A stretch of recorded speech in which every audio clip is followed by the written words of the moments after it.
이 시간 은혜 받으실 하나님의 말씀은 구약성경 이사야서 45장 5절에서 7절의 말씀입니다. 이사야 45장 5절에서 7절의 말씀을 다 같이 합독하시겠습니다. 나는 야훼라, 나 외에 다른 이가 없나니 나 밖에 신이 없느니라. 너는 나를 알지 못하였을지라도 나는 내 띠를 동일 것이요 해 뜨는 곳에서든지 지는 곳에서든지 나밖에 다른 이가 없는 줄을 알게 하리라. 나는 야훼라, 다른 이가 없느니라. 나는 빛도 짓고 어둠도 창조하며 나는 평안도 짓고 환난도 창조하나니 나는 야훼라, 이 모든 일들을 행하는 자니라 하였노라. 아멘. 주님께서 우리와 함께 계십니다. 우리의 예배를 기쁘게 받으시고 또 찬양을 즐거워하실 것입니다. 이 대성전에도 계시고 저 바울 성전에도 성령님 계십니다. 거기 계심을 믿으시면 우리 성도 여러분들 할렐루야. 주님의 은혜가 여러분 가운데 임하게 되기를 주의 이름으로 축원합니다. 오늘 본문을 중심으로 불가항력의 하나님의 주권 이 같은 제목으로 함께 은혜 나누고자 합니다. 작금의 이상 기후라든지 또 홍수 빈번하게 일어나는 것, 그리고 지진, 특별히 베네수엘라의 그 지진으로 4천 명 아니 수만 명이 다치고 그런 문제들 일어나는 것을 볼 때 이런 것은 인간의 힘으로 어찌할 수 없어요. 속수무책인 것입니다. 과연 우주 만물을 누가 움직이는가? 자연 스스로 움직이나요? 오늘 본문에 보니까 나는 야훼라, 나 외에 다른 이가 없나니 나밖에 신이 없느니라. 너는 나를 알지 못하였을지라도 나는 내 띠를 동일 것이요 해 뜨는 곳에서든지 지는 곳에서든지 나밖에 다른 이가 없는 줄을 알게 하리라. 나는 야훼라, 다른 이가 없느니라. 나는 빛도 짓고 어둠도 창조하며 나는 평안도 짓고 환난도 창조하나니 나는 야훼라, 이 모든 일들을 행하는 자니라 하였노라. 여기서 우리는 인생의 주인이 실제로 누구인지를 알게 됩니다. 분명히 말씀하고 있어요. 만물이 주에게서 나오고 주로 말미암아 주에게로 돌아감이라. 그에게 영광이 세세 있을지리라. 여러분, 만물뿐만 아니라 여러분의 호흡까지도 하나님 손 안에 달려 있습니다. 이것이 바로 하나님의 주권이라 부르고 말하는 것입니다. 성경에 또 뭐라고 말씀합니까? 내일 일을 너희가 알지 못하는도다. 너희 생명이 무엇이냐? 너희는 잠깐 보이다가 없어지는 안개니라. 다른 성경에 보니까 너희는 먼지라, 티끌이라 말씀하고 있어요. 그렇기 때문에 우리가 무엇인가 늘 상고하고 어디서 와서 무엇 때문에 살며 어디로 가는지를 알아야 되는 것입니다. 여러분, 어디서 와서 무엇 때문에 살며 어디로 가는지 알면 아멘 하시기 바랍니다. 인생의 답을 갖고 사는 분이죠. 하나님께로부터 왔다가 하나님 영광을 돌리고 살다가 하나님께로 가는 것입니다. 이것이 하나님 주권을 인정하는 삶이요 또 수복하는 삶인 것입니다. 물론 인간에게는 특별한 것들이 있습니다. 언어가 있어요. 말을 하게 되죠. 도시를 세우고 과학과 예술, 문화, 그래서 문명 발달을 가져오게 하는 그런 놀라운 특권이 있고 재주가 있어요. 인간은 또 이성이 있습니다. 도덕성, 그리고 창조적인 능력이 있어요. 그렇기 때문에 다른 생명체하고는 구별되어 있습니다.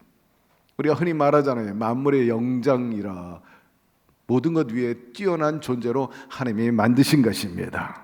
그래서 인간은 불을 다룰 줄 알아요. 농업을 시작하고 산업혁명을 이루고 또 정보화 시대, 과학 우주 시대를 만들고 또 질병 다가와도 또 고치는 의학적인 지식도 갖춘 것이 사실입니다. 그렇다고 해가지고 인간이 만물의 주인이라고 말할 수 있느냐? 결코 그렇지 않죠. 주장할 수 없는 이유가 있습니다. 우선 만물을 우리 마음대로 움직일 수 없는 것입니다. 지진, 속수무책입니다. 화산, 태풍, 팬데믹, 새로운 질병들에 대한 여러 가지 위기, 분명 인간의 한계를 보여주고 있는 사건들입니다. 사실 주인이라기보다는 인간은 생태계의 한 부분이다. 이렇게 이해해야 합니다. 우리 주변에 공기가 있죠. 물이 있습니다. 토양이 있습니다. 미생물이 있습니다. 식물과 동물이 있습니다. 그들과 같이 우리는 한 부분의 존재일 뿐이에요. 공기가 없으면 못 살아요. 물을 한 3, 4일만 안 먹어도 완전히 번아웃 됩니다. 더불어 살아야 돼. 식물도 마찬가지고 동물도, 인간 역시도 그런 것도 없으면 살아갈 수 없어요. 그렇기 때문에 자연을 인간의 소유물로 생각하면 아주 착각이죠. 원래 우리가 알다시피 경험하다시피 하는 것, 자연 파괴, 환경 파괴가 결국 누구에게 불이익을 주느냐? 인간에게 불이익을 주고 있다는 사실인 것입니다. 우주 만물의 주인은 하나님이시고, 그렇기 때문에 우리에게 명령하셨어요. 너희는 이 땅에서 생육하고 번성하고 충만하고 정복하고 다스리며 살아라. 그러면 정복하고 다스리라고 너희들 마음대로 그렇게 살라, 지배하고 살라, 그런 뜻이 아니라 청지기로서 사명자로 잘 지키며 관리하며 살라고 명하신 것입니다. 특별히 천지 만물을 창조하시고 사람을 만드시고 사람 아담이라고 말하는데 명하셨어요. 너 에덴 동산 특별히 잘 관리해라. 정말 훌륭한 곳이다. 거기는 눈물도 없고 슬픔도 없고 배고픔도 없다. 거기는 정말 우리가 말하는 유토피아다. 잘 지키고 관리하여라. 그런데 결과는 어떻게 됐어요? 잘 관리하지 못했어요. 에덴 동산을 빼앗겼고 거기서부터 비극이 나오기 시작을 했습니다. 왜 에덴 동산을 관리하지 못했는가? 그 이유는 단 한 가지입니다. 하나님의 주권을 인정하지 않았기 때문입니다. 하나님 중심주의로 하지 않았어요. 아담이 주제에 넣게 자기가 하나님처럼 되겠다는 거예요. 그로 인해서 에덴 동산 상실해버리고 가시 엉겅퀴를 내는 인생으로 만들어 가지 않았습니까? 사랑하는 성도 여러분, 우리는 하나님이 자연을 선물로 주신 것 감사하면서 지킴이로서 또 사명자로서 청지기로서 우리가 살아가야 될 것입니다. 우주 만물 그리고 인간이 죽고 사는 것 다 하나님 손안에 달려 있습니다. 그분과 더불어서 동행하며 살 때 진정한 평안을 얻을 수 있고 또 인생의 낙을 누리면서 안전보장을 누릴 수 있는 거죠. 이러므로 사랑하는 성도 여러분, 오늘 말씀을 통해서 내 인생의 진짜 주인이 누구인지 한번 다시 확인하고 고백하는 시간 되기를 주의 이름으로 축원합니다. 그것이 인생의 여러분 신앙과 삶의 성공의 첩경인 것입니다. 두 번째, 하나님의 주권은 무엇을 의미하는가? 다름 아닙니다. 하나님의 뜻대로 지으는 것, 하나님의 의지대로 일하신다는 것, 그것이 하나님의 주권인 것입니다. 성경에 보니까 하나님은 당신의 뜻을 끝까지 주장하시고 밀고 가는 모습을 볼 수 있어요. 인간이 아무리 만류하고 거부해도 당신의 뜻을 굽히지 않았어. 나는 나야. 하면 한다. 그런 의지인 것입니다. 노아 시대 때 죄악이 관영해가지고 하나님께서 물로 심판하겠다고 그랬어요. 그런데 그 명령을 받아가지고 배를 짓는 노아, 그 노아를 향해서 세상 사람들은 다 손가락질하고 또라이라고 그랬어요. 정신없는 놈, 이 마른 하늘에 무슨 비가 40주야로 온단 말이냐. 그러나 노아는 하나님 말씀을 듣고 명령에 따라서 아라랏 얼마나 높은 산입니까? 그 꼭대기에서 또 배를 지었어. 배를 만들려면은 해변에서 만들어야지. 아니 웬 저 산 꼭대기에서 배를 만드냐? 사람들이 다 정신병자라고 취급을 했죠. 그러나 여러분 어떻게 됐어요? 하나님은 당신의 뜻대로 홍수를 보내가지고 물로 심판한 것을 우리가 알 수가 있습니다. 소돔과 고모라 멸망시킬 때도 마찬가지. 아브라함이 선하신 하나님께서 그렇게 멸하면 안 되잖아요. 하나님의 속성이라는 것은 자비, 사랑인데 이렇게 불로 싹 쓸어버리면 어쩌라는 겁니까? 제가 걱정하는 것은 하나님의 이미지입니다. 그러면서 설득하는 거예요. 그러나 하나님 뜻을 세우니까요, 아무리 인간이 만류하고 또 불순종한다 할지라도 하나님은 하나님 뜻대로 가시는 분이신 것입니다. 어느 날 모세를 찾아와 가지고, 모세야, 너희 백성을 애굽에서 탈출시키라. 그때 모세가 하는 말이, 제가 어떻게, 저는 말 재주도 없고요, 나이가 벌써 80이기 때문에 글렀습니다. 다른 사람 찾아보시죠. 네. 나는 못합니다. 어떻게 됐나요? 그는 못한다고 거부하고 사양했지만 하나님은 명령한 대로, 의지대로 모세를 통해서 출애굽시키게 하신 것입니다. 아무리 바로 왕이 완고하고 끝까지 이스라엘 백성들을 풀어주지 않으려고 사로잡기 위해서 저 홍해수까지 군대를 몰고 쫓아갔지만 뜻대로 되지 않았어요. 오히려 하나님 뜻에 거부한 그와 모든 백성들이 고난을 당한 것을 우리가 알 수가 있습니다. 성경 역사에 보니까 많은 주의 종들을 세웠습니다.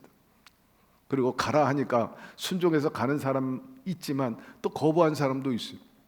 요나 같은 사람, 너 니느웨 가가지고 복음 전하고 회개시키라. 아니, 자기 뜻하고 맞지 않는 거예요. 그래서 그는 니느웨로 간 거예요. 그 과정 속에서 하나님으로부터 몽둥이 얻어맞아요. 물고기 밥이 돼가지고 거의 막 거반 죽게 되었을 때 나중에 하나님께서 그를 건지시고 당신의 뜻대로 니느웨가 아니고, 여러분, 다시스가 아니고 니느웨로 보낸 것을 우리가 알 수가 있습니다. 여러분, 예수님이 십자가 짓는 데 있어서 종교 지도자 그리고 대제사장 로마의 군사들은 방해했습니다. 예수님의 사역에 대해서 계속해서 걸림돌이 되었습니다. 그러나 그리고 그들은 예수님의 사역을 방해하면서 막 십자가에 처형하면은 끝장날 것이라고 생각을 해가지고 예수님을 못 박았지 않습니까? 그러나 하나님께서는 그것을 통해서 오히려 당신의 뜻을 이루는 구원의 과정이요, 구원의 역사를 베푼 것을 알 수가 있습니다. 이런 사건들을 통해서 공통적인 메시지가 있는데, 하나님의 그 주권, 뜻, 인간이 아무리 반대하고 불순종한다 할지라도 만류해도 끝까지 관철시킨다는 사실인 것입니다. 다만 인간은 때로 하나님의 뜻을 거부하거나 불순종하거나 지연시킬 수는 있지만 결코 하나님의 역사를 막을 수 없다는 것을 성경은 우리에게 반복적으로 우리에게 알려주고 있다는 것입니다. 세 번째로, 하나님의 주권을 믿는 우리는 오늘날 어떻게 그러면 살아야 하는가 하는 것입니다. 우리는 계획을 세우지만 뜻대로 안 되는 것을 경험하게 됩니다. 경제적인 문제도 그렇고 건강도 그래요. 인간관계도 그렇습니다. 행복하고 싶은데 늘 그렇지 못해요. 바로 한계를 말하는 것이 우리 통제 밖에 있다는 것을 알게 됩니다. 성경은 여러 차례 우리에게 얘기하고 있는데, 이런 것들을 뛰어넘으려면 여러분, 하나님을 신뢰하고 도움을 구해야 된다는 것입니다. 그렇기 때문에 기도해야 돼요. 그렇기 때문에 예배당 나오는 것이고, 주님 하신 말씀대로 너희가 환난 날을 만나거든 나를 찾으라, 내게 부르짖으라. 울부짖으라는 거예요. 적당히 형식적으로 하지 말라는 것입니다. 분명한 것은 우리의 인생 전반 하나님의 주권 안에서 움직이고 있습니다. 그러므로 그분을 더 신뢰하고 맡기면서 믿음으로 나아가시기를 바랍니다. 염려를 다 주께 맡겨버리라. 일이 잘 안 되고 인생에 좀 어려움이 왔다고 해서 원망 불평하지 말게 되기를 바랍니다. 이스라엘 백성들이 원망 불평하다가 땅이 꺼져 불뱀에 물려 죽어 놀라운 무서운 징계를 받은 것을 알 수가 있습니다. 여러분, 작은 것 때문에 원망 불평하지 말게 되기를 바라고, 하나님 마음 상하게 하지 말게 되기를 바랍니다.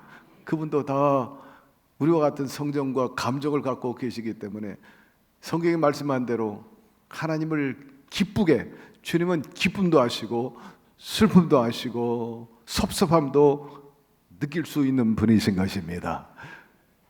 그러므로 원망 불평 안 좋아요. 하나님 저희가 왜 이러세요? 하나님 내게 뭘 해주셨습니까? 이렇게 얘기하지 마시고, 그러면 하나님께서 뭐라고 그러신 줄 아세요? 너 진짜 진정한 원망이 뭔지 알려줄까?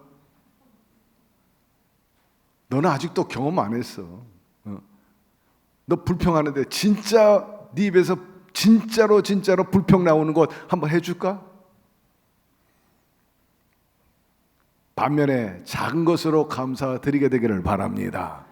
하나님, 감사해요. 그때 하나님께서 뭐라고 말씀합니까? 너 그거 가지고 감사하냐? 너 진짜로 감사하게 해줄까? 진짜로 감사가 어떤 것인지 내가 알게 해줄까? 어떤 거 선택하겠어요? 그러므로 추후로 원망 불평하지 말고, 성경에 보니까 원망 불평해가지고 잘된 사건도 없고 잘된 꼴도 못 봤어. 모조리 다 원망 불평한 사람들은 말로가 좋지 않아요. 그러나 감사로 제사를 드리면 더 큰 감사의 조건이 오게 되고 은혜를 베풀어 주시는 것입니다. 그러므로 인생을 내가 이끌어 가려고 하지 마시기를 바랍니다. 그러니까 불안하고 초조하죠. 원망보다 감사하고 내 힘보다는 주님의 힘을 의지하고 또 조급함보다는 인내심을 갖고 기다리시기를 바랍니다. 하나님의 도움은 결코 늦는 법도 없고 인간이 너무 조급할 뿐이지 좋은 때 좋은 방법으로 역사해 주시는 것입니다. 그리고 모든 상황이, 모든 주권이 하나님께 있음을 알고 맡기고 염려 걱정 오면 이 또한 지나가리라. 그리고 주님께서 해결해 주시자는 그 평안으로 이겨나가게 되기를 주의 이름으로 축원합니다. 다니엘은 사자굴에서도 평안했습니다. 나를 건져주시지 아니할지라도 나는 그분과 함께 하리라. 놀라운 신앙 고백인 것입니다. 그런 배짱과 그런 믿음으로써 오늘 내게 당면한 문제들을 극복하시기를 바랍니다. 도우실 것입니다. 그리고 철저한 순종과 기도로 나가야 돼요. 하나님의 주권을 인정하는 거죠. 때로는 나의 기도를 꼭 관철시키려고 밀고 나가는 경우가 있는데 응답이 좀 더디 오거나 안 오면 내 기도가 하나님 코드에 안 맞는가 한번 살펴보게 되기를 바랍니다. 주님 말씀하시기를 주여 내 뜻대로 마옵시고 주의 뜻대로 되기를 원하나이다. 내 계획보다 하나님의 계획이 더 크고 옳다는 것을 인정하는 것입니다. 항상 먼저 그 나라와 그를 구하면서 사시기를 주의 이름으로 축원합니다. 문명이 발달하면 발달할수록, 여러분이 잘 나가면 잘 나갈수록 더 추구해야 할 것은 겸손인 것입니다. 내가 잘나서 내가 능력이 있어서가 아니라 인간 사회에 기술이 발달하면 발달할수록 강해질수록 더 책임이 큰 것입니다. 또 지식이 많아질수록 느껴지는 게 아이고 내가 다 아는 줄 알았더니 아직도 모르는 게 많구나, 이렇게 깨닫는 것이 중요한 것입니다. 난 다 알아, 난 경험했어, 난 모자람 없다, 따라와, 내가 말한 대로 해봐. 여러분 어리석은 것입니다. 지금도 엎드려 가지고 하나님 저는 일천합니다, 부족합니다, 저는 아직도 철이 안 들었습니다, 아직도 깨닫지 못하는 게 많습니다. 왜? 상당한 경제에 이르렀는데 상당한 능력이 있음에도 불구하고 그런 자세로 임하면요 하나님께서 더 지혜와 총명함과 분별력과 창의력을 부어주시는 것입니다. 그러므로 인간의 위대함은 세상을 마음대로 지배하는 데 있는 것이 아니라, 거듭 강조합니다, 지혜로운 사람은요 내가 한계가 있다는 것을 인정하는 사람인 것입니다. 그렇기 때문에 더 하나님을 의지하고 그분과 더불어 인생을 걸어 나가는 데 있습니다. 그리고 하나님의 주권을 행하는 데 있어서 한편으로는 공의를 행하시고요, 한편으로는 또 자비를 베푸신다는 거예요. 사랑을 베푸신다는 것입니다.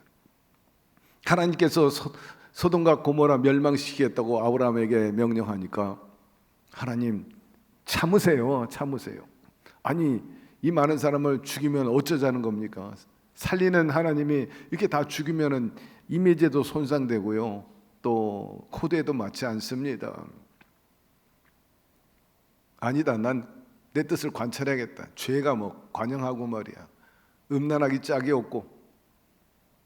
그때 아브라함이 그 많은 백성들 가운데 왜 의인이 있는데 죽이려고 하십니까? 의인이 있다고? 몇 명이나 있는데.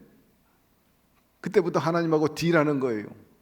만약에 50명이 있다면 어찌 하시렵니까? 그래, 소돔과 고모라에 의인 50이 있다면 결코 내가 불벼락을 안 내리지. 그러나 50명이 없었어요.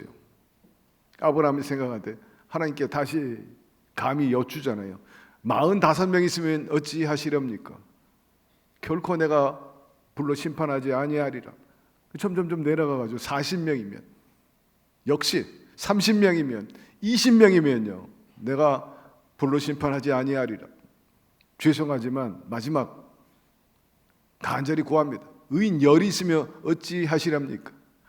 의인 10만 있어도 내가 절대로 불벼락 내리지 않겠다. 그러나 결과가 어떻게 됐습니까? 소돔과 고모라에 10명의 의인이 없어가지고 유황불을 맞게 되었습니다. 심판하셨죠. 그럼에도 불구하고 그 가운데 아브라함과 함께했던 조카 롯과 그 가족을 구출한 사건을 우리가 알게 됩니다. 그런데 안타깝게도 롯의 가족이 구출받는 과정 속에서 롯의 아내가 어떻게 했나요? 미련이 있어가지고 소돔과 고모라 바라보다가 소금 기둥이 됐어요. 롯의 아내는 뒤를 돌아보았으므로 소금 기둥이 되었다. 결코 뒤돌아보지 말라는 명령에 대해서 경홀히 여긴 거죠. 여러분, 롯의 아내처럼 인생의 핸들을 자기가 쥐어잡고 가면은요 반드시 어려움을 당하게 되는 것입니다. 사고의 위험이 따르게 되어 있어요. 이러므로 이제 여러분의 인생의 핸들을 하나님께 맡기게 되기를 바랍니다. 그분의 주권을 인정하고 걸어가면 어떤 폭풍우, 시험의 과정 속에서도 흔들지 않는 그런 승리와 평화를 누리게 되는데, 여러분이 그러한 삶을 사시기를 축복합니다. 말씀해 보니 나는 하나님이라 나 외에 다른 이가 없느니라. 나의 뜻이 설 것이니 내가 나의 모든 기뻐하는 것을 이루라 말씀합니다. 예수님께서 하나님의 허락 없이는 공중에 새 한 마리도 떨어지지 않는다. 참새도 안 떨어진다.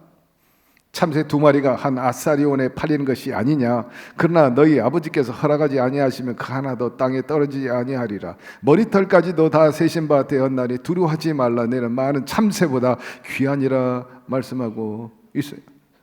세상이 아무리 혼돈하고 흔들리는 것 같아도 하나님께서는 지금도 일하고 계십니다. 우리의 호흡 하나까지라도 하나님 손에 달려있고 지금도 우리를 지켜주시고 있어요.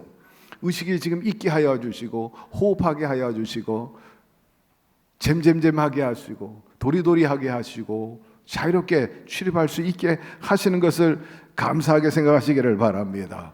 요셉은 억울하게 감옥에 갔습니다. 나중에 애굽 총리가 되게 하셨는데 그로 인해 가지고 많은 사람들을 먹여 살리게 됩니다. 전국에 요셉이 뭐라고 고백합니까? 형제들 앞에서 팔아먹은 형제들이 두려워 떨고 있을 때 당신들은 나를 헤아려 하였으나 하나님은 그것을 선으로 바꾸셨습니다. 사람은 우리에게 악하게 하지만요 하나님은 종국에 우리를 선으로 이끌어 주시는 분이신 것입니다. 그러므로 오늘 힘들어요? 어려움이 많습니까? 상상하지도 못하는 그런 고통이 다가왔습니까? 비록 지금 이해하지 못하는 일을 당한다 할지라도 언제나 하나님은 우리를 향한 것이 악이요 선인 것입니다. 사랑하는 자 그 뜻대로 부르심을 입은 자들은 모든 것이 합력하여 선을 이루느니라. 세상이 나를 흔든다 할지라도 나와 함께 하시는 하나님은 결코 흔들리지도 않고 우리도 흔들리지 않게 붙잡아 주십니다. 지금 당장 기도 응답이 더디다고 내 뜻대로 되지 않는다고 낙심하지 마시기를 바랍니다. 하나님의 기도의 그 거절이나 응답은 더 좋은 것을 주시기 위함인 거예요. 더 큰 하나님의 주권의 은혜를 베풀기 위함임을 항상 믿음으로 바라보고 긍정하게 되기를 바랍니다. 하나님의 계획은 결코 실패한 적도 없고요, 약속은 변하지도 않고 우리를 향한 하나님의 사랑은요 결코 변색되지 않는 것입니다. 그러므로 사랑하는 성도 여러분, 오늘도 우리 삶을 다스리는 하나님을 믿고 신뢰하고 여러분의 남은 생애를 맡기며 동행하게 되기를 바랍니다. 그러면 반드시 모든 일이 함께 선을 이루어 주시고 여러분의 신앙과 삶을 승리로 이끌도록 도와주실 것입니다. 이런 은혜와 축복이 넘쳐나는 여러분의 인생 되기를 주의 이름으로 축복합니다. 하나님 아버지 감사합니다. 오늘 말씀을 통해서 다시 한번 우리 인생이 무엇이고 어떻게 살아야 되는지 깨우쳐 주시니 감사드립니다. 우리가 다 아는 것 같고 경험한 것 같아도 또 일천합니다. 영육간에 아주 철이 안 든 것이 너무나 많고요, 무지한 부분들이 있는데 그때마다 하나님의 영이신 성령이 일깨워 주시고 주께서 가르친 모든 것 생각나게 하여 주셔서 주 뜻대로 삶으로 어디로 가든 형통하게 도와주시고 존귀한 삶을 살게 하여 주시옵소서. 오늘 내게 당면한 여러 가지 역경과 곤란한 문제가 있다 할지라도 모든 문제의 주관자가 되시는 야훼 하나님께 맡기고 도움을 구함으로 인해서 하나님께서 함께 선을 이루어 주시고 또 하나님의 살아계심을 보여줄 수 있는 우리 인생이 되게 하여 주옵시고 오늘 그런 역사들이 일어나게 도와주시옵소서. 예수님의 이름으로 기도드리옵나이다. 아멘.